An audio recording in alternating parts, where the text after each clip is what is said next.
Akhirnya kembali untuk Anda, pemirsa. Gelontoran dana jaring pengaman sosial atau JPS di Kota Batu sejak Kamis lalu mulai disalurkan. Bagaimanapun, akhirnya timbul gejolak karena data penerima dianggap kurang valid lantaran usulan dari desa dan kelurahan yang rata-rata mengajukan 1.000 penerima bantuan. Justru hanya beberapa puluh warga saja yang menerima bantuan. Atas dasar itu, juru bicara gugus tugas percepatan penanganan COVID-19 Kota Batu, M. Hori, menegaskan bantuan JPS COVID-19 diterimakan sesuai dengan usulan dari desa dan kelurahan pada tahap kedua nanti. Pembagian dana jaring pengaman sosial atau JPS COVID-19 di Kota Batu menimbulkan polemik karena sejumlah kepala desa dan kelurahan, bahkan RT dan RW mempermasalahkan jumlah penerima bantuan yang cuma sedikit dan jauh dari angka yang mereka ajukan terkait warga terdampak COVID-19. Bantuan jaring pengaman sosial atau JPS bagi warga terdampak COVID-19 dari Pemkot Batu pada tahap pertama ada 933 KK yang menerima bantuan sebesar Rp1 juta.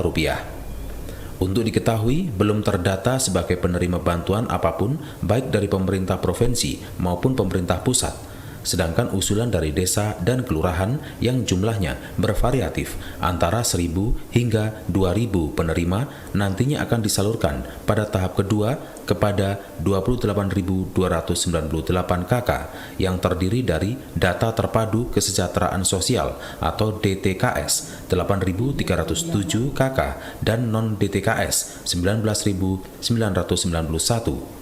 Pemanfaatnya adalah warga yang bergerak di sektor informal dan warga masyarakat yang terdampak COVID-19, yakni para buruh tani, penggarap, pekerja yang dirumahkan, pekerja harian, PKL, UMKM, tukang ojek dan sopir angkot, pengelola kantin sekolah.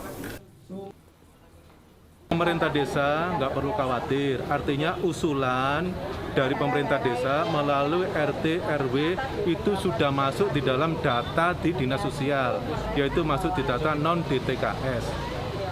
Itu yang diperuntukkan bagi para petani, para pedagang, tukang ojek, sumber angkut, pelaku wisata, pelaku budaya, buruh tani, terus masuk juga pekerja yang dirumahkan. Nah, itu nanti tahap berikutnya yang akan dibagi. Yang kemarin memang itu adalah data yang DTKS, data yang memang selama ini dipakai oleh pemerintah pusat dalam rangka memberikan bantuan kepada masyarakat. Dan data itu data tahun 2015 terakhir divalidisasi sehingga banyak kekurangan. Tetapi ini juga sebagai bahan evaluasi kita ke depan supaya nanti ke pembagian berikutnya itu datanya bisa lebih akurat. Yang meninggal otomatis akan kita hapus, yang pindah akan kita sesuaikan. Yang non ini berapa jumlahnya, Pak? Yang non DTKS kurang lebih 19.991. Nah, itu yang sebagian besar usulan dari pemerintah desa dan kelurahan yang didata melalui RT RW.